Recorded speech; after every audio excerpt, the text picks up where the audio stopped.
ఎప్పుడు తాగలుగుతాము? బయటికి పోయి మళ్ళీ కిందికి వస్తే గాని. అది చూడండి, అది ఎంత విచిత్రమో. అందులో ఉన్నంత వరకు ఉప్పుగానే ఉంటాయి.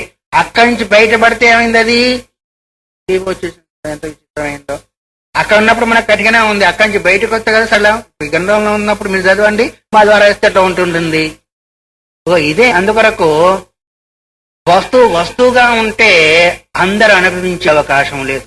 వస్తువు రూపాంతరాన్ని చెందితే గానీ అప్పుడు అందరికి అందుబాటులోకి వచ్చేస్తుంది. బంగారంగా ఉంటే అందుబాటులోకి వచ్చేస్తుందా? ఆ నగల రూపంలోకి వచ్చేస్తుంది. ఈ కథ కొరకు ఎవరు కావాలి? ఇప్పుడు వస్తువు వినియోగం చేయించేవాడు కావాలి. ఏ వస్తువు అయినా కూడా కావచ్చు కాక. వేదంగా ఉంది అనుకోండి, ఉపనిషత్తుగా ఉందనుకోండి, అందరికి అందుబాటులో ఉండదు.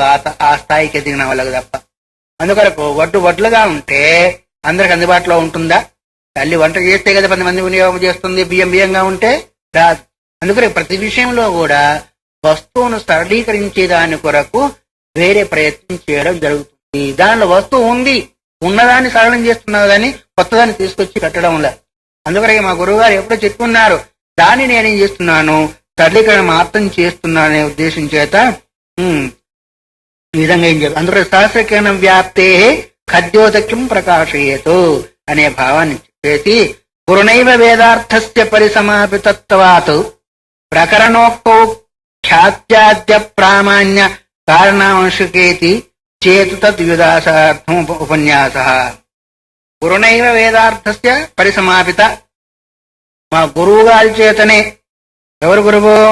శంకరాచార్యుల వారి ద్వారానే వేదాంత సిద్ధవంతంగా కూడా సమగ్రంగా చెప్పి సమాప్తం చేశాడు. ఆయన ఏదైతే చెప్పాలో మొత్తము ఖండనంతా కూడా చేసేశాడు. అన్ని మతాలను కూడా ఖండన చేశాడు.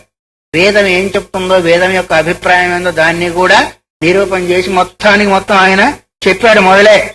కానీ ఆ తర్వాత మరి మీరు ఎందుకు చెప్తున్నారు ఆయన చెప్పిన దాన్ని? పూజింపబడేదాని కొరక, ఇంకో దాని కొరక అని ఒకవేళ అడుగుతారేమో. ఖాత్యాద్య ప్రామాణ్య కారణాంశకేతి చేత్. గురువు గారు చెప్పింది మీరు చెప్తున్నారు అంటే మీరేమైనా పూజలు పొందాలన్నా, మీకేమన్నా గొప్పతనం రావాలని చెప్తున్నావా అని అడుగుతారా లేదా? మీ గురుగారు ఎప్పుడూ చెప్పారు కదా, మరి నువ్వు చెప్తున్నావు దానికి ఎందుకొరకు అంటే, కొంతమంది ఏం చేస్తారంటే ఎవరో చెప్పింది నాదని రాసుకుంటా ఉంటా. ఎందుకొరకు? ఇప్పుడు నవలైనా అంతే, వ్యాసాలైనా అంతే, ఇంకోటి ఏదైనా కావచ్చు కాక, ఏ టీవీ అయినా అంతే, ఇప్పుడు మనుషులైనా కూడా అంతే, గ్రంథాలు కూడా అంతే కదా.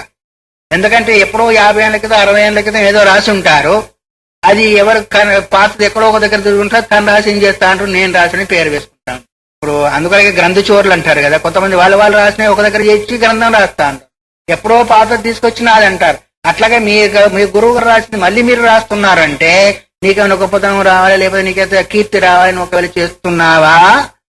ఖాత్యాద్య ప్రామాణ్య కారణాంశకే లేదు, అది ప్రమాణం కాదని రాస్తున్నావా?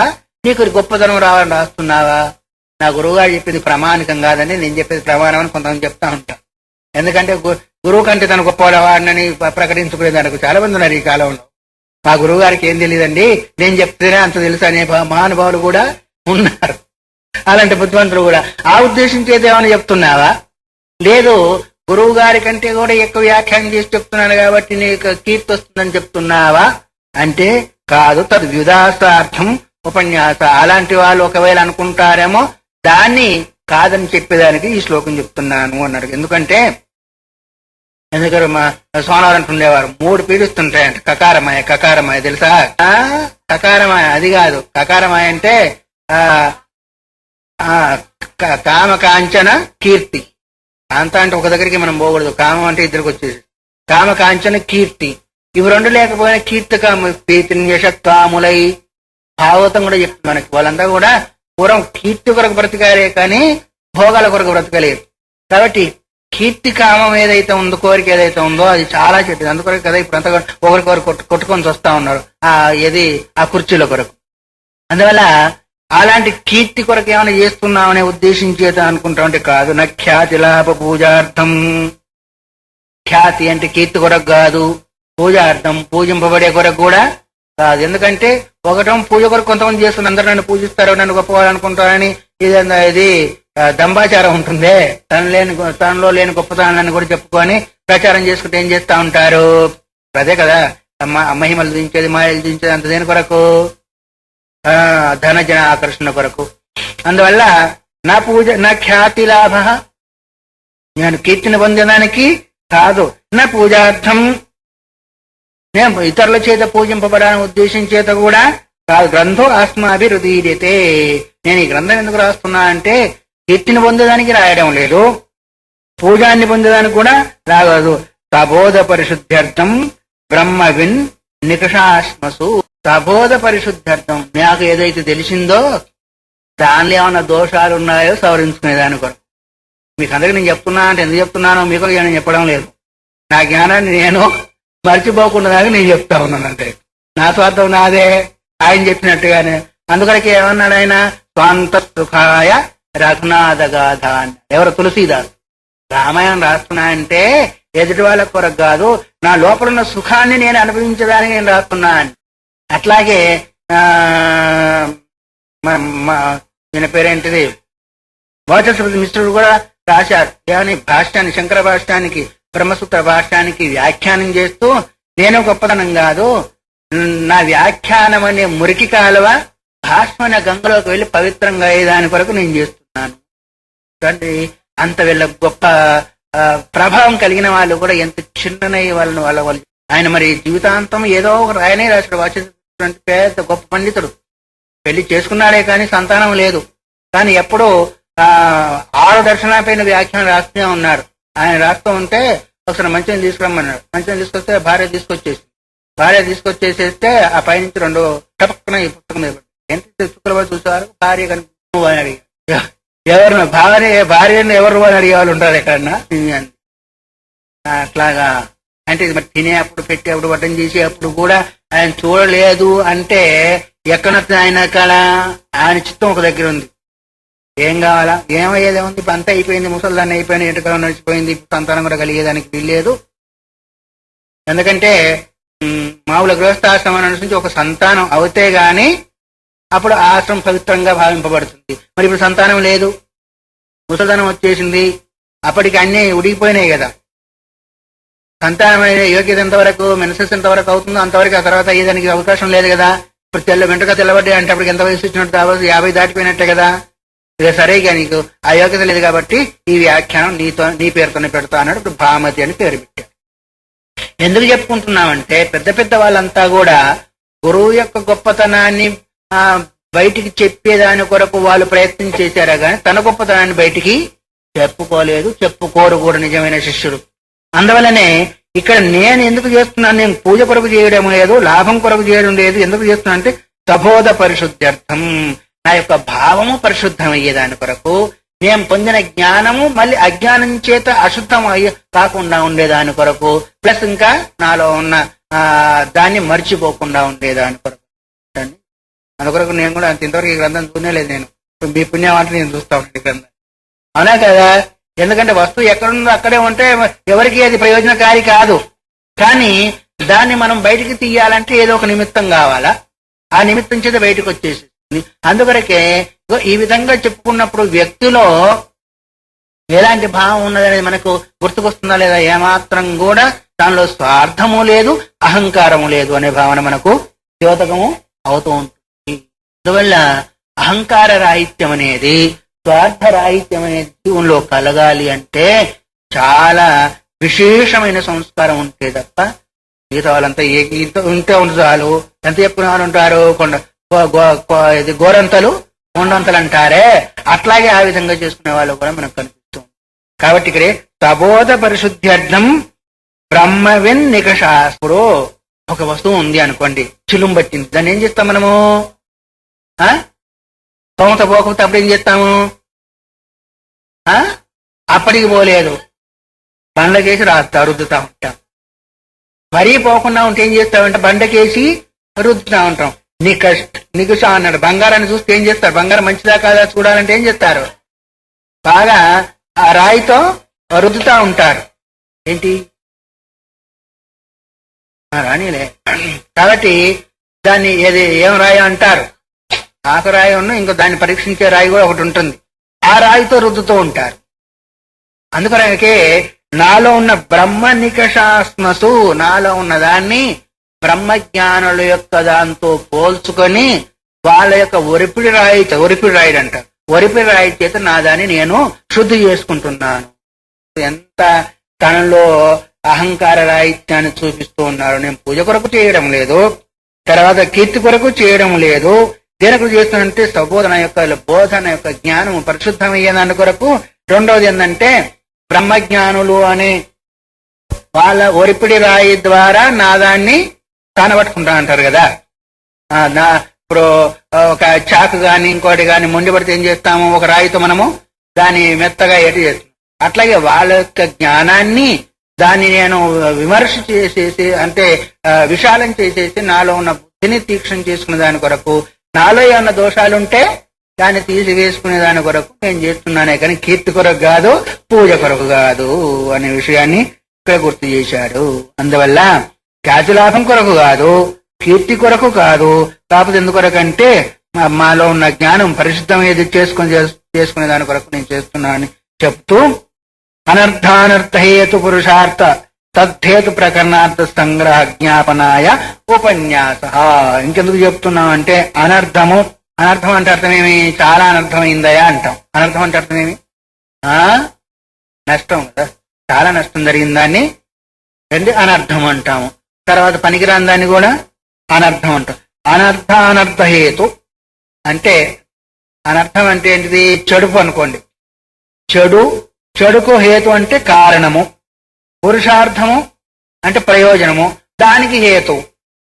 4 ఉన్నాయి ఇక్కడ.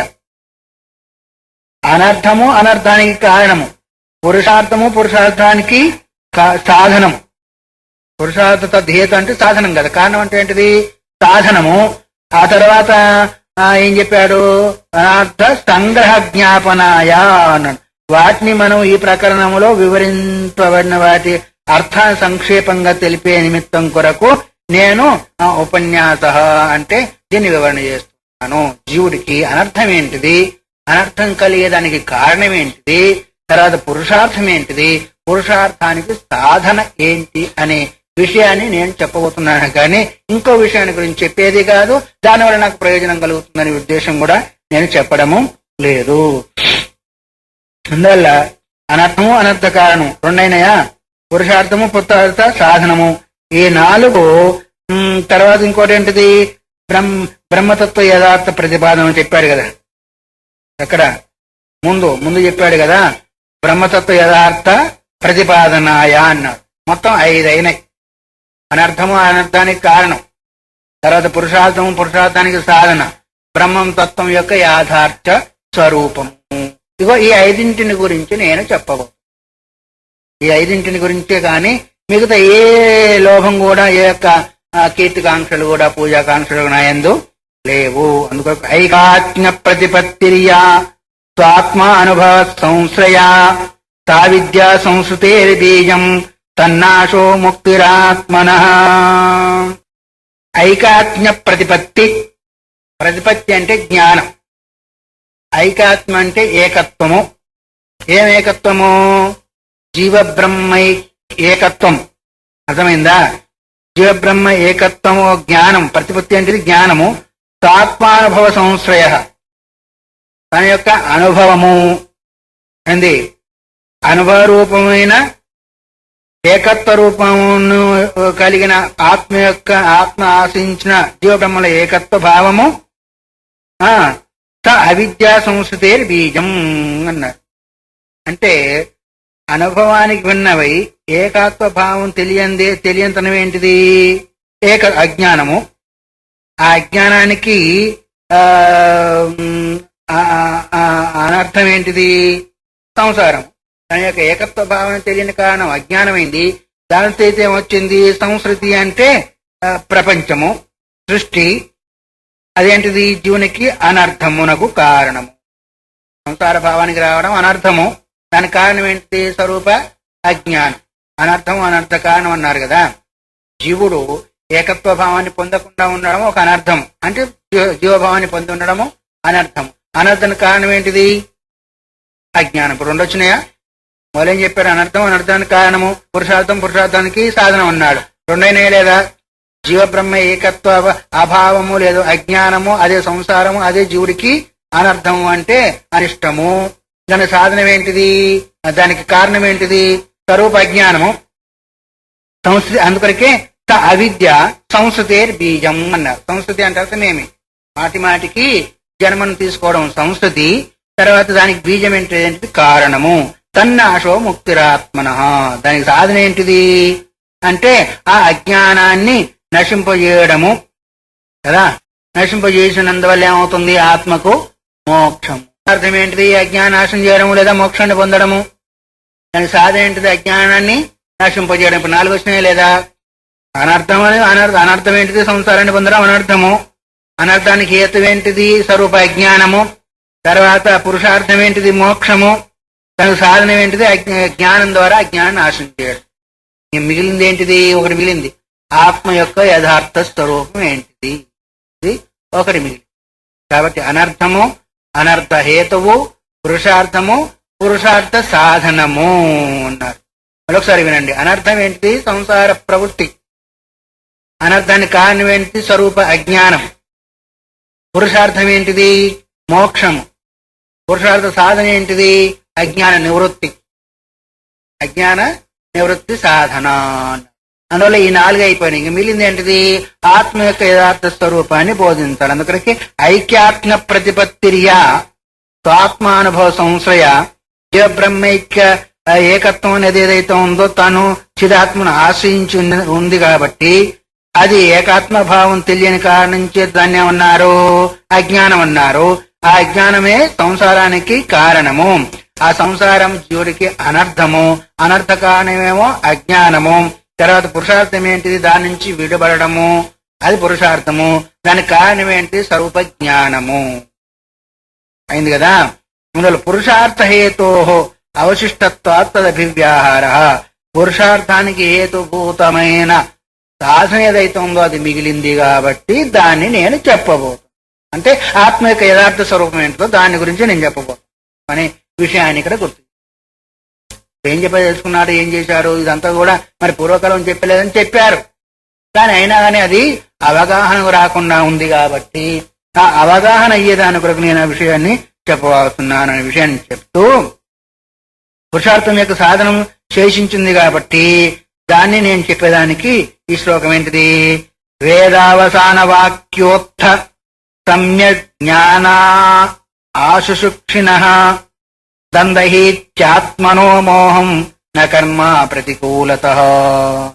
వేదావసాన వాక్యోత్థ, వేదాల యొక్క అవసానం ఏంటిది, చివరి భాగం. దాన్ని ఏమంటారు, వేదాంతం. వేదాల యొక్క వాక్యం ఏంటిది, మహావాక్యం. అర్థమవుతుందా. వేద అవసానం అంటే ఉపనిషత్తు. ఉపనిషత్తు వాక్యం ఏంటిది, మహావాక్యం. అర్థం చేసుకోండి దాన్ని.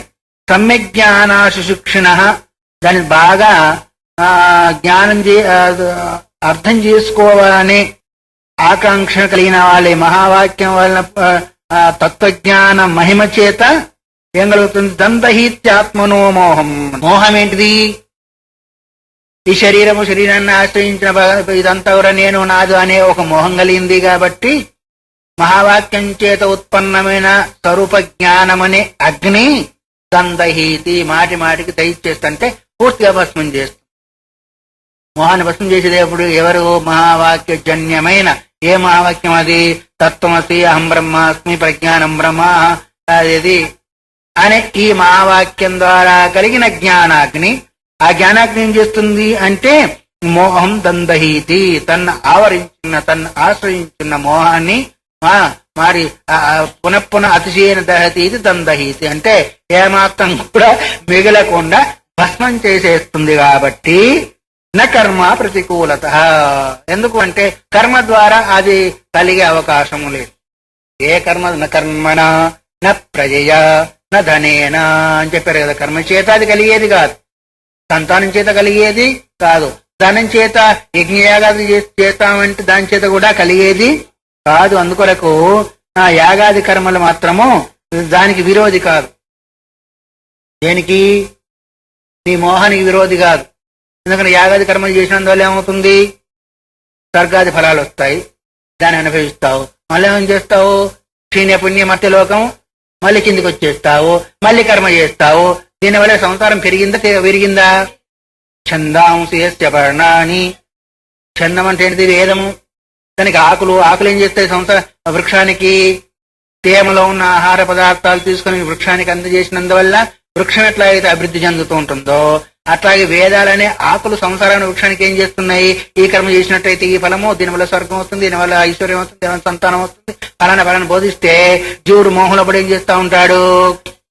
తల్లి ఏం చేసింది అంటే బంగారు మంచి వస్తువు పెట్టుకున్నాడు, పిల్లవాడు ఏమంటే నాన్న అది నీకు పనికిరాదు, ఈ చిలక తీసుకో, ఈ గిలక తీసుకో, ఫలానా తీసుకో అని భ్రమ పెడుతుంటుందా లేదా?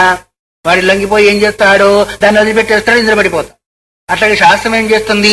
ఈ కర్మ చేసినట్టయితే ఫలానా ఫలం బోధించినందువల్ల వాళ్ళ స్వరూప జ్ఞానం దగ్గరికి పోతున్నాడా ఇంకా దూరం అవుతున్నాడా? అందువల్ల కర్మ దానికి విరోధి కాదు. దేనికి? సంసారికి విరోధి కాదు, జ్ఞానానికి విరోధి. దానివల్ల అందువల్లనే జ్ఞానం చేతనే అది పోయేది గాని నా కర్మ ప్రతికూలత. కర్మ చేత మోహము దహింపబడదు, ఇంకా పెరుగుతూ ఉంటుంది. మరి దేని చేత దహింపబడుతుంది అంటే వేదావసాన వాక్వత్ సమ్యజ్ఞానాత్. వేదవాక్యం చేత కలిగిన సమ్యజ్ఞానం అంటే సందిగ్ధమైన దృఢ జ్ఞానం చేత, అసందిగ్ధమైన దృఢ జ్ఞానం చేత అది నశించేదే కానీ ఇంకో దాని చేత నశించేది అది కాదు. అందువల్ల యాగది కర్మలు ఏం చేస్తాయంటే మోహాన్ని పెంచుతాయే కానీ అది పెంచేది కాదు. అందుకొరకు కర్మలు విరోధి కాదు. దేనికి? ప్రపంచానికి, జ్ఞానానికి విరోధి. అందువల్ల కర్మల చేత జ్ఞానము కలగదు అనే విషయం చేత చెప్తూ ప్రతిజ్ఞార్థ సంశుద్ధ్యర్థం పూర్వపక్షోక్తి. ఇప్పుడు నేనైతే ప్రతిజ్ఞ చేసి ఏం చెప్పాను? ఏం ప్రతిజ్ఞ చేశాడు ఈయన? ఆత్మ యొక్క యథార్థ స్వరూపాన్ని నేను చెప్పేదాని కొరకు ఇప్పుడు మీకు ఇది చెప్తున్నానని ప్రతిజ్ఞ చేశాడు కదా. దానిలో కర్మల చేత ఎందుకు కలదు? కర్మ చేత కలుగుతుంది, మేము ప్రతిపాదన చేస్తా అని పూర్వపక్షం వస్తుందా రాదా? అందుకొరకు ఇప్పుడు పూర్వపక్షాన్ని చూపించి ఆ పూర్వపక్షాన్ని వాళ్ళ యొక్క స్వభావ స్వరూపాలు ఏ విధంగా ప్రతిపాదన చేస్తారో దాన్ని చూపించి అది కాదు ఇది అని ఆయన నిరూపణ చెయ్యాలి. ఎందుకంటే 4 అయిపోయినాయి. అనర్థము అనర్థహేతు అయిపోయింది, పురుషార్థము పురుషార్థ సాధన అయిపోయింది. ఇప్పుడు ఆ జ్ఞానము కర్మ వల్ల కలుగుతుందా, ఉపాసన వల్ల కలుగుతుందా, భక్తి వల్ల కలుగుతుందా, యోగం వల్ల కలుగుతుందా, దేని వల్ల కలుగుతుంది, దీని వల్ల కలుగుతుంది, కొంతమంది దాని వల్ల కలుగుతుంది, కొంతమంది రకరకాలుగా సంప్రదాయాలు వచ్చినాయి కదా. వచ్చినాయి కాబట్టి వాళ్ళందరినీ కాదని దీని వల్లనే కలుగుతుందని చూపించాలా. కాబట్టి ప్రతిజ్ఞాతాత్ సంశుద్ధ్యర్థం నేను చెప్పిన దానిలో దోషం లేకుండా ఉండే శుద్ధి అంటే ఏంటిది? శుద్ధి అంటే దోషాన్ని తీసివేయడం. దోషాన్ని ఉంటే తీసివేస్తారా లేకుండా తీసివేస్తారా? అయితే లేకున్నా కూడా మనం తీసేస్తాం. ఒకవేళ దోషం వస్తుంది అని కూడా పక్క పెడతామా లేదా? అందువల్ల ఈ వాది ప్రతివాదులంతా కూడా తమ భావాల చేత ఈ జ్ఞానాన్ని అశుద్ధం చేస్తారేమో, వాటిని అన్నిటినీ కూడా తొలగించేసేసి ఆత్మస్వరూప జ్ఞానమే శుద్ధమైంది, శ్రేష్టమైంది అని చెప్పేదాని కొరకు యుదాస పూర్వపక్షోక్తి అన్నాడు. పూర్వపక్షాన్ని చూపిస్తున్నాను అన్నాడు. అందుకొరకు ఇప్పుడు ఆయన చెప్పబోయే విషయము కీర్తికాముకుడై కాదు, పూజార్థము కాదు అని అన్ని నిరూపణ చేసేసి ఆత్మజ్ఞానం చేత మాత్రమే ఆత్మ యొక్క స్వరూపం ఇటువంటిదని చూపించేదాని కొరకు మాత్రమే ఈ గ్రంథాన్ని నేను ప్రారంభిస్తున్నాను. విషయాన్ని, దానిలో ఉన్న భావాన్ని, గురువు యొక్క గొప్పతనాన్ని, గ్రంథం ప్రారంభం చేసేదాని కొరకు కారణమేంటో మొత్తం చూపించేసేసి రేపు పూర్వపక్షాన్ని ఉన్న మహావాక్యం ద్వారా ఏకత్వ జ్ఞానం ఎప్పుడైతే ఉత్పన్నమవుతుందో మోహం అనేది సంపూర్ణంగా దహింపబడుతుంది అనే విషయం చెప్పబడ్డారు. ఆ చెప్పిన విషయము దోషమేముందా నిర్దోషమైందా అనే భావన కలుగుతుందా లేదా? ఆ దీప్తిని ఏదన్నా కంఠస్థం చేసుకురమ్మంటే చేసుకొచ్చింది అనుకోండి, స్వామి ఏమన్నా తప్పు ఉన్నది చూస్తారా అని చదువుతున్నారు అనుకోండి, దోషం ఉన్నట్టయితేనో ఫలానా దగ్గర దోషం ఉంది దాన్ని సవరించుకోవాలి, దోషం లేకపోతే బాగుంది అనేది. మరి ఇప్పుడు ఇక్కడ కూడా ఆయన ఏం చెప్పాడు? వేదవాక్యాల యొక్క చివరి భాగం చేత జ్ఞానం కలిగినందువల్ల అది మోహాన్ని సంపూర్ణంగా నశింపజేస్తుంది అని ఒక ప్రతిజ్ఞ చేశాడు. ఆ ప్రతిజ్ఞార్థ సంశుద్ధ్యర్థం ప్రతిజ్ఞ చేసిన అర్థము ఏ వస్తువు ప్రయోజనం ఉందో దాన్ని సమ్యక్ శుద్ధి సంశుద్ధి ఏమాత్రం కూడా దోషం లేకుండా లేశమాత్రం కూడా దోషం లేకుండా ఉండేదాని కొరకు పూర్వపక్షాన్ని చెప్తూ ఉన్నారు. ఇప్పుడు మేము చేస్తున్నప్పుడు మీకు ఏమైనా సందేహం వస్తే అడుగుతారా లేదా? పూర్వపక్షం అంటే ఏంటిది? ఎదుటి ప్రశ్న వేయడం. చెప్పిన దానికి సందేహం కలిగితే ఎదుటి పక్షం వేయడమే పూర్వపక్షం. లేదా తననుకున్న దానికి విరుద్ధంగా వచ్చినప్పుడు పూర్వపక్షం వచ్చేస్తుంది. అది కాదండి మాకు ఇట్లా తెలుసాను, మా గురువులు ఇలా చెప్పారు, మీరు ఇలా చెప్తున్నారు అనుకున్నప్పుడు ఏమొస్తుంది? పూర్వపక్షం వస్తుంది. పూర్వపక్షము ఉత్తరపక్షము అని, పూర్వపక్షము సిద్ధాంత పక్షం అని ఈ విధంగా శాస్త్రంలో నడుస్తూ ఉంటాయి. సిద్ధాంతమేమో ప్రతిజ్ఞావాక్యం అవుతుంది, పూర్వపక్షమేమో ఎదుటివాడిది అవుతుంది. సిద్ధాంతాన్ని ప్రతిపాదన చేసేప్పుడు ఎదుటి వాళ్ళ యొక్క అభిప్రాయ ప్రకారం, సాంప్రదాయ ప్రకారం, మతానుసారంగా వాళ్ళు ఏ సంస్కారంలో సంస్కరింపబడ్డారో ఆ సంస్కారం వాళ్ళలో ఉంటుంది. కాబట్టి ఎదుటి వాళ్ళు చెప్పింది తన సంస్కారానికి భిన్నంగా వచ్చినప్పుడు సందేహం కలుగుతుంది. ఆ సందేహాన్ని నివృత్తి చేసుకునే దాని కొరకు, లేదా ఎదుటి వాళ్ళు నోరు మోయించి తనదే సక్రమైంది అని చెప్పాలని అనుకున్నప్పుడు పూర్వపక్ష ఉత్తరపక్షాలు నడుస్తూ ఉంటాయి. ఇంత పెద్ద పొడుగు ఉంటుంది. అందువల్ల దాని కొరకు చెప్తున్నారు. తత్ర జ్ఞానం అభ్యుపగమ్య తావదుపన్యాస. జ్ఞానాన్ని చెప్పి, ఏం జ్ఞానము? వేదాంత మహావాక్యార్థ జ్ఞానము. దాన్ని అంగీకరించి పూర్వపక్షాన్ని తనకు తానే లేవనెత్తుతున్నాడు ఎదుటి వాళ్ళు అడిగినట్టుగా. గ్రంథకారులు ఏం చేస్తారంటే ఆయా గ్రంథాల యొక్క సంప్రదాయాల యొక్క జ్ఞానం వాళ్ళ దగ్గర ఉంటుంది కాబట్టి ఫలాని వాళ్ళు ఇలా అంటూ ఉంటారు అని ప్రశ్న వేసుకుని దానికి సమాధానం మళ్ళీ రాస్తూ ఉంటూ ఉంటారు. పూర్వపక్షం ఏంటిది? భట్టమతం. భట్టమతం అంటే అర్థమేమి? కుమారుల భట్టు. కుమారుల భట్టు అని సురేశ్వరాచార్యుల వారికి పూర్వాశ్రమంలో ఆయన గురువే. ఎవరు? కుమారుల భట్టు. వాస్తవం చెప్పినట్టయితే కుమారుల భట్టు ఎవరు? కుమారస్వామి కుమారుల భట్టుగా అవతరించారని. బ్రహ్మదేవుడేమో మండనమిశ్రుడిగా అవతరించారు. కుమారుల భట్టేమో కుమారస్వామి కుమారుల భట్టుగా అవతరించారు. వాగ్దేవి సరస్వతి ఏమో ఉభయభారతి, ఉమాభారతి కాదు ఉభయభారతిగా అవతరించింది అని.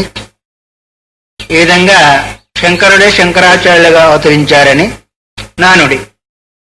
అయితే భాట్టమతం అంటే అర్థమేమి? కుమారుల భట్టు పూర్వమీమాంసా శాస్త్రంలో చాలా గొప్ప వ్యక్తి ఆ సమయంలో. అయితే దానికి ప్రవర్తకుడు ఎవరు? జైమిని మహర్షి. జైమిని మహర్షి ఎవరు? వ్యాకరణం. పూర్వమీమాంసకు జైమిని మహర్షి అంటే వ్యాకరణం రాసినట్టు. ఎవరు అని అడిగినప్పుడు వ్యాకరణం రాసినని చెప్తే ఎట్లాగా? వేదవ్యాసుని యొక్క శిష్యుడు కదా. వేదవ్యాసుని యొక్క శిష్యుడు జైమిని మహర్షి. మీమాంసా శాస్త్రం యొక్క ప్రవర్తకుడు గారు, అనుయాయి. ప్రవర్తకుడు ఎవరు? జైమిని మహర్షి.